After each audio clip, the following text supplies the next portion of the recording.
बकरी रहती थी जिसके 7 बच्चे थे और उसी जंगल में एक खूंखार भेड़िया रहता था। एक दिन की बात है, बकरी को बाजार जाना था तो उसने अपने बच्चों से कहा कि दरवाजा लगा लो और किसी को अंदर आने मत देना, मैं जब आऊंगी तब मैं गाना गाऊंगी। और वह चली गई। वो सारा भेड़िया देख रहा था। भेड़िया बकरी के जानते ही भेड़िया आया और बोला, मैं तुम्हारी माँ हूँ, दरवाजा खोलो। बच्चों ने बोला, हमारी माँ की आवाज ऐसी नहीं है, तुम भेड़ियों हम दरवाजा नहीं खोलेंगे।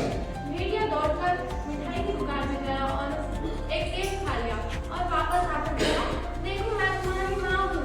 अब उसकी आवाज मीठी थी पर बकरी के बच्चों ने दरवाजे के नीचे से झांका तो उसके पैर काले थे और वो बोले, हमारी माँ के पैर गोरे हैं, तुम हमारी माँ नहीं हो, चले जाओ यहाँ से।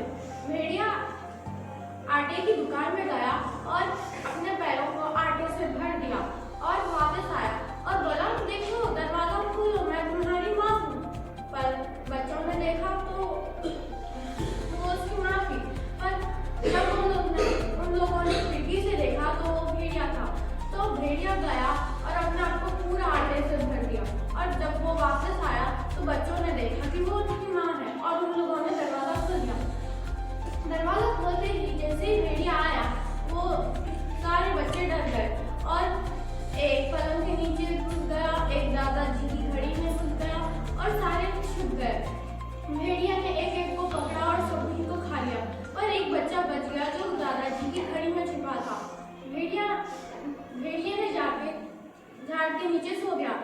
तभी माँ आई। माँ आकर खुला दरवाजा देखकर चौंक गई और वो दौड़कर अंदर गई।